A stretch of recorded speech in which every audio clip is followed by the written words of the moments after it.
The preceding program was brought to you in part by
Welcome to this week's edition of the Pete Mezzetti Show. I'm Pete Mezzetti. My guest this evening is Michael O'Connor, who is the Executive Director of the Connecticut Port Authority.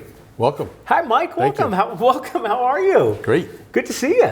It's good to be here. I appreciate the opportunity to reintroduce everybody to the Connecticut Port Authority. Not a problem. Well, let's start with who's Mike O'Connor and how did he become President of Executive Director of the Port Authority? Well, I had had a very long career in commercial nuclear power in the region. I worked at Millstone Power Station.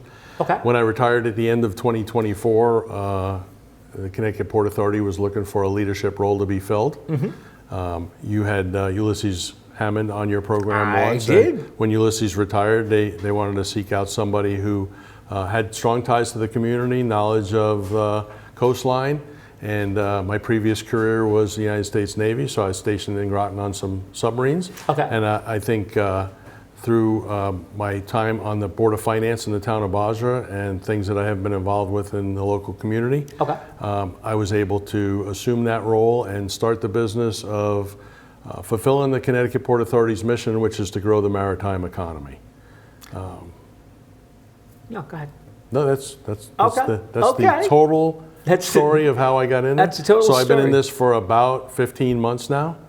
It's a very enjoyable job, and we collaborate with anybody who has anything to do with the water. And through easy access through our website, which we took some time to improve last year, we can help provide guidance, resources, and advocacy to people who want to do things in the maritime economy in the state of Connecticut. And so if it touches the water, we'll get involved with it.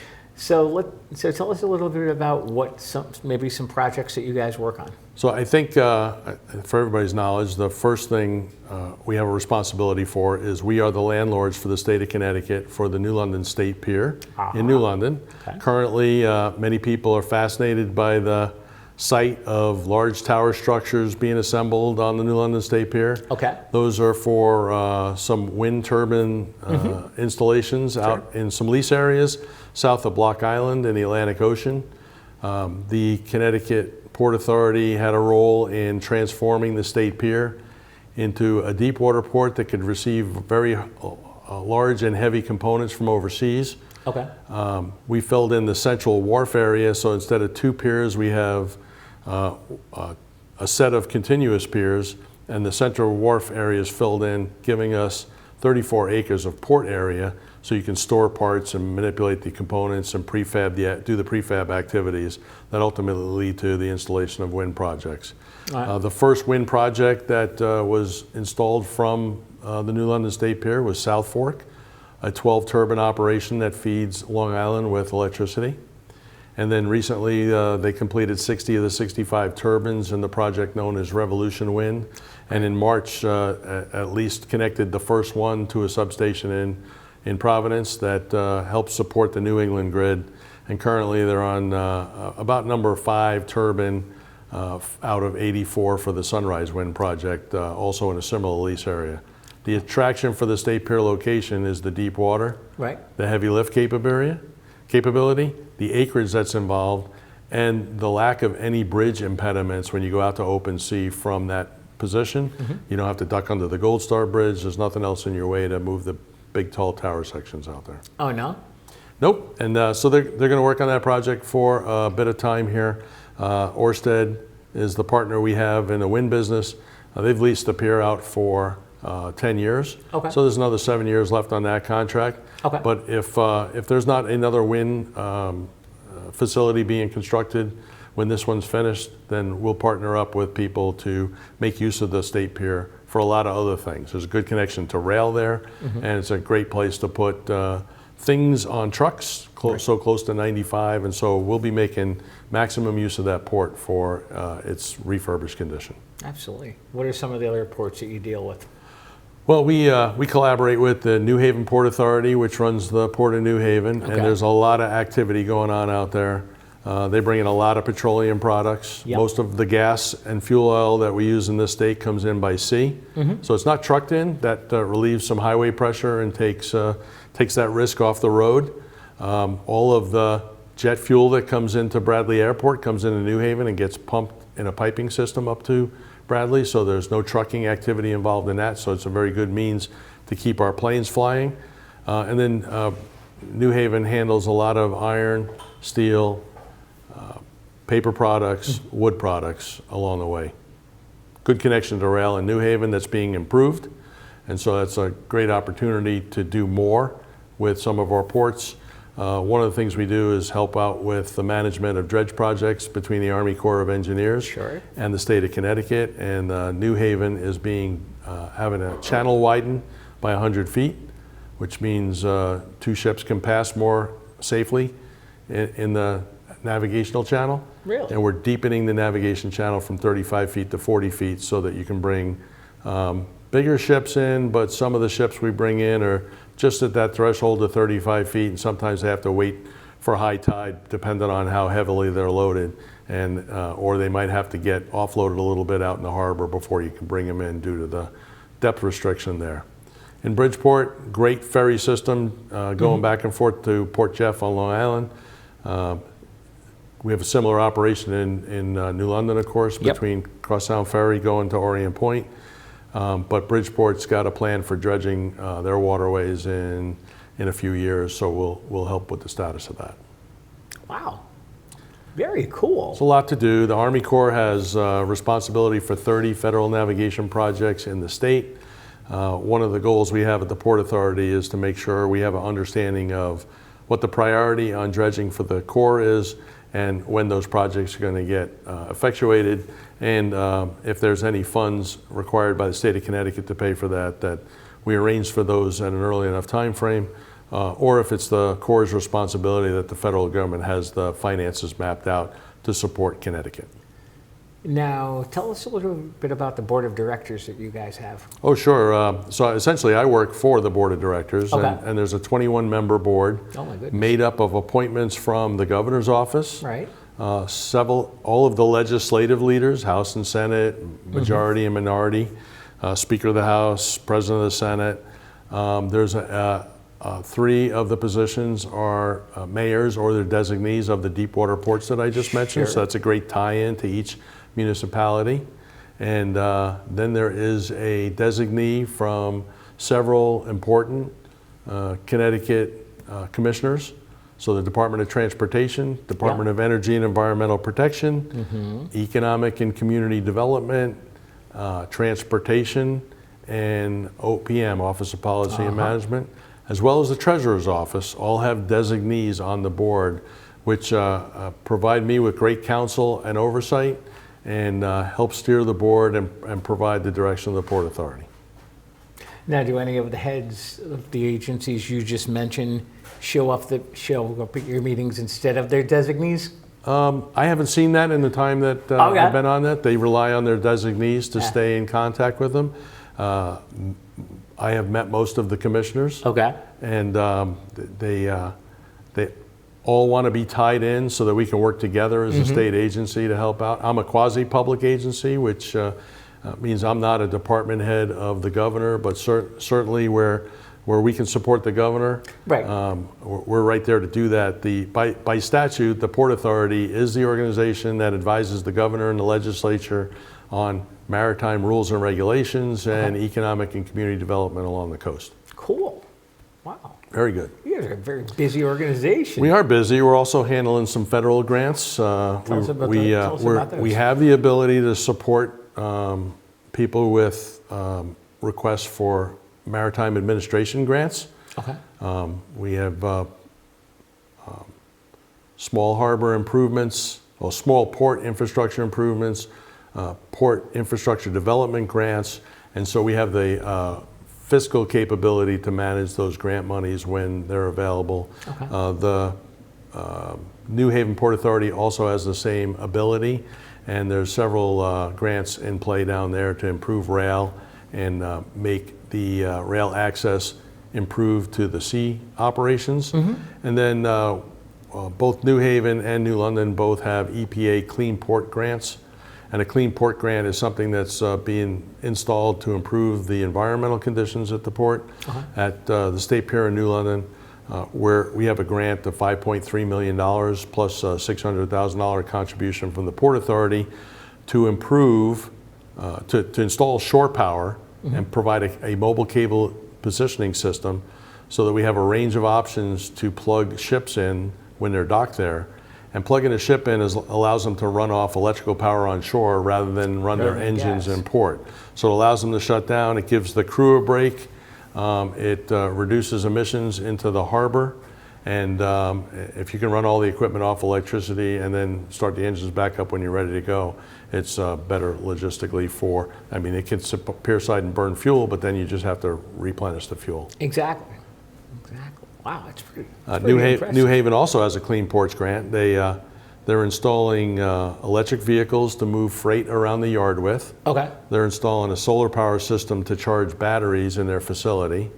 And the batteries are going to be used to recharge the electric vehicles. So it's a kind of a microgrid on-site place where you don't impact the local community electricity sources. You can just do it under that cover.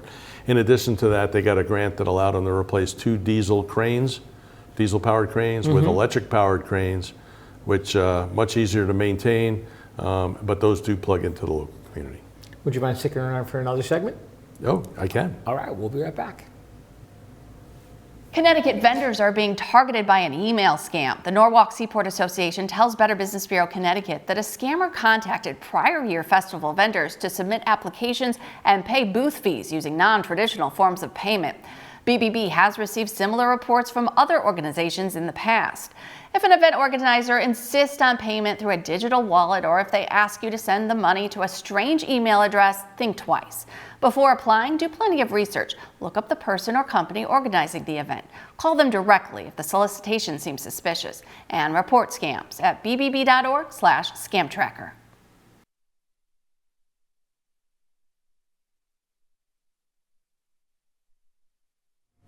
Welcome back to this week's edition of the Pete Mezzetti Show. I'm Pete Mezzetti, sitting here with Mike O'Connor from the Connecticut Port Authority. Welcome back. Thanks. Thanks a lot. I think the Connecticut Port Authority stands ready to work with anybody who wants to do business in the state of Connecticut. Okay. Sometimes when you're coming in here and you're looking to succeed, you need a place where you can go for information, people to make connections with. One of the things we did on our website was provide for a business directory, so you can go look at that business directory and sort it either by the business type or the town that you live in or you're looking for.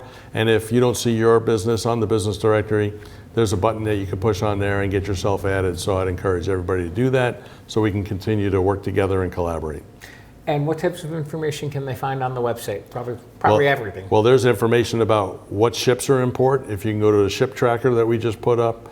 We're building a page for tourism. There is the business directory. Any requests for proposals that the Port Authority gets involved with are posted on the website.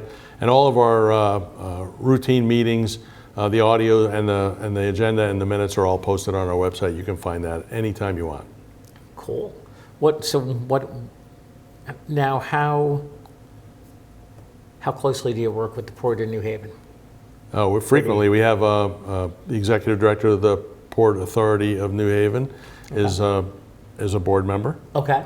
And we are there probably every 2 weeks. All right. They have a monthly co-op meeting that we attend.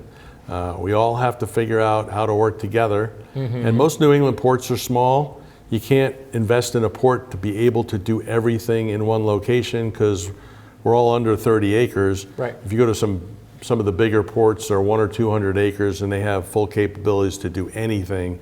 And what we need to do is do the right things in the right ports. Right. And if that port's not available for that resource, then we move on to another port.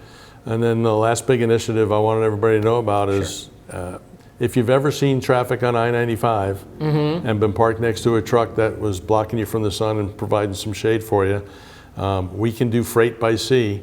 We're putting together a team of people to go look at that.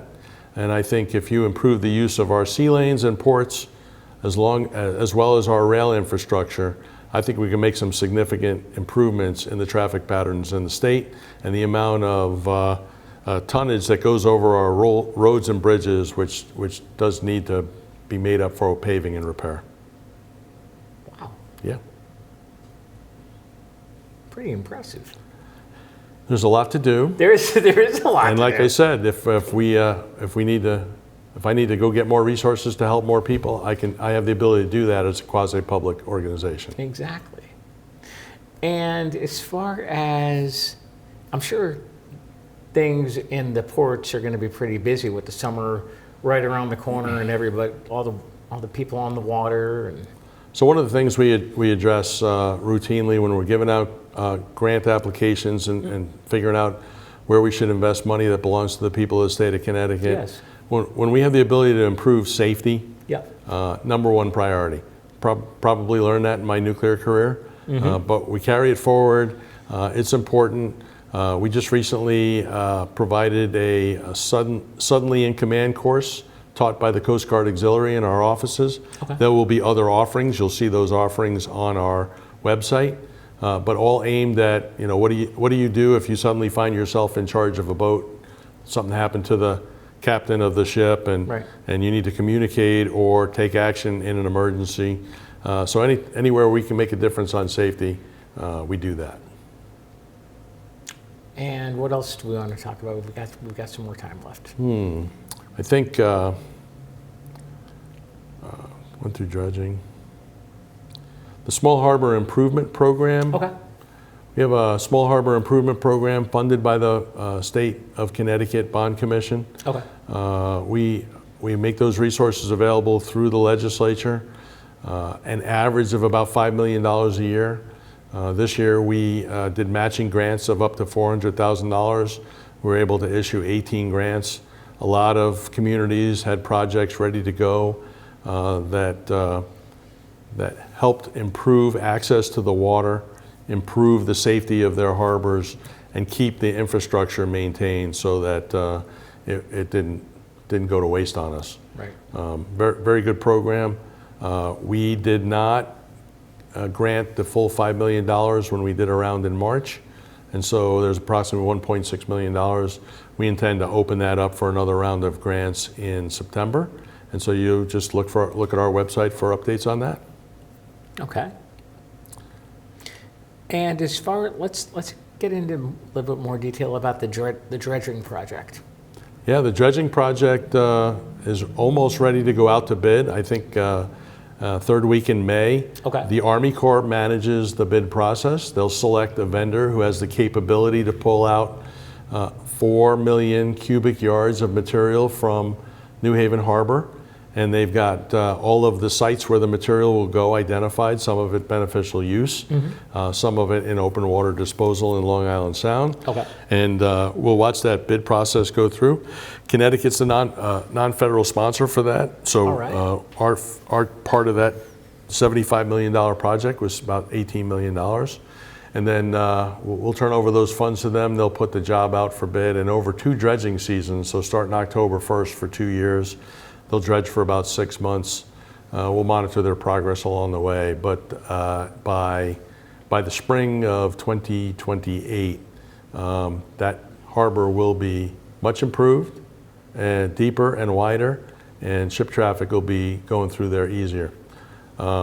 Most important aspect for piloting a ship in and out, Yep. and I didn't mention it earlier, but the Connecticut pilots, the Connecticut maritime pilots that bring foreign flag ships in to Connecticut, They report to the Pilot Commission, which is underneath the Connecticut Port Authority, and I'm a member of the Connecticut Pilot Commission as well. So we make sure that ships are navigated safely through that pilot function, and we're here to support the pilots to get them what they need to be able to do their job.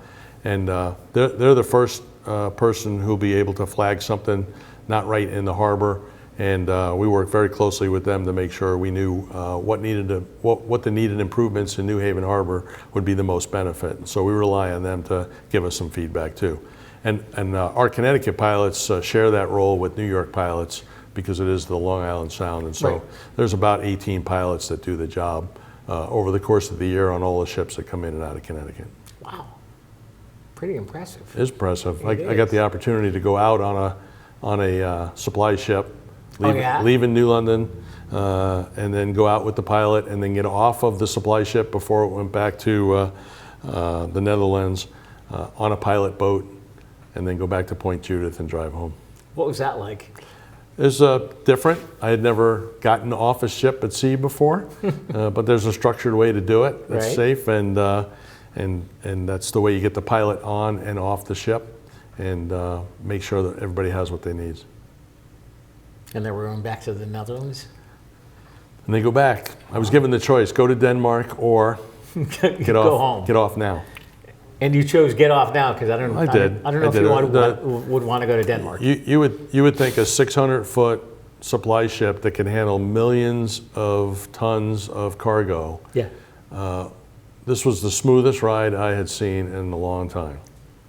Really? The ship behaved so well. It was a nice night.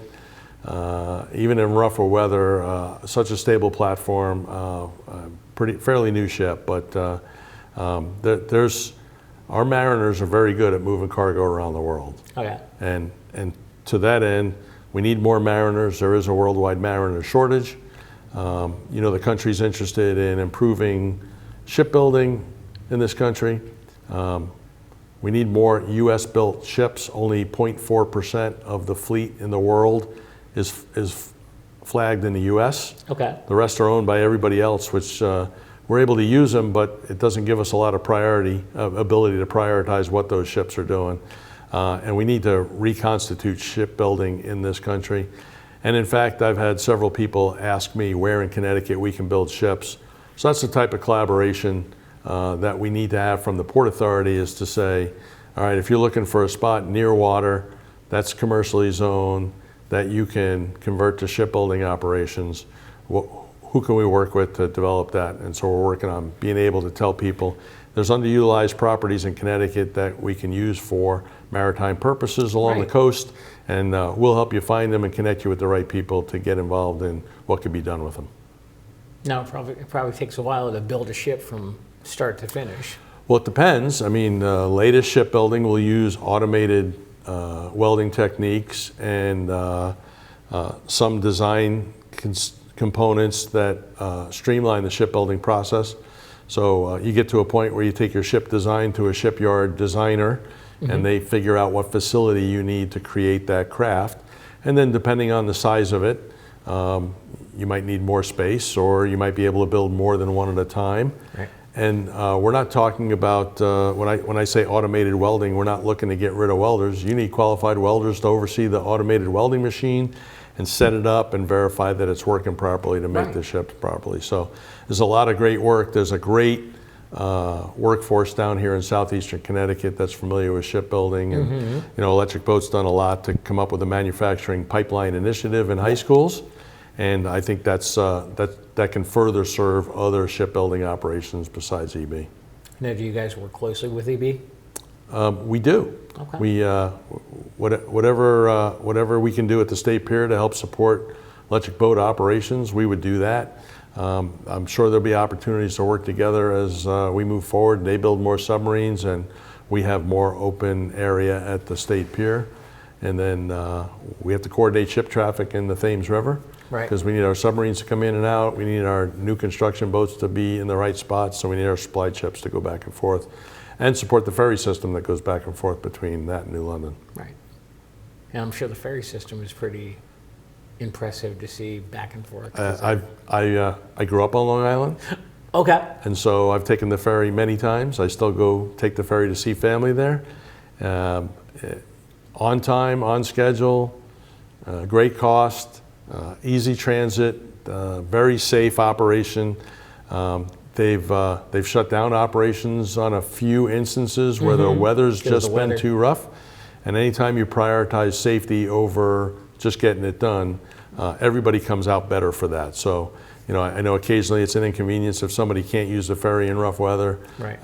But in this country, ferries are operated safely and responsibly, where sometimes you hear about ferry disasters in other countries where ferries were overloaded, carrying thousands of people, and it was top heavy, and then we're in a storm, and then that's where you get a loss of life.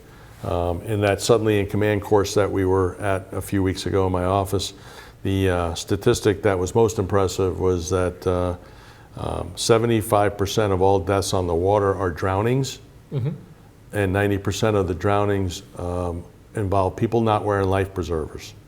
Wow. So if you get in a situation and you end up in the water, your chances are much improved if you have a life preserver on before the event starts. Exactly.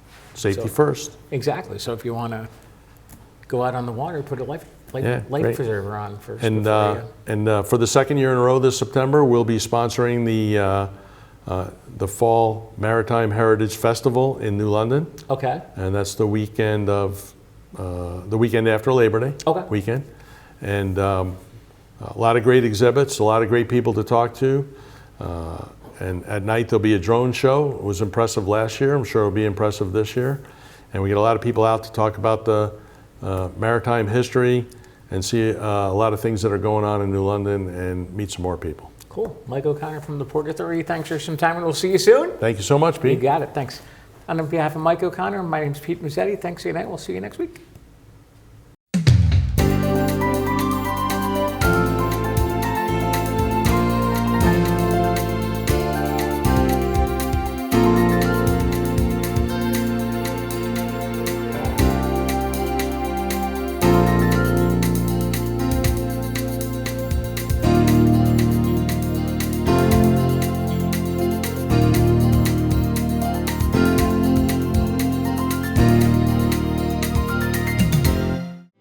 The preceding program was brought to you in part by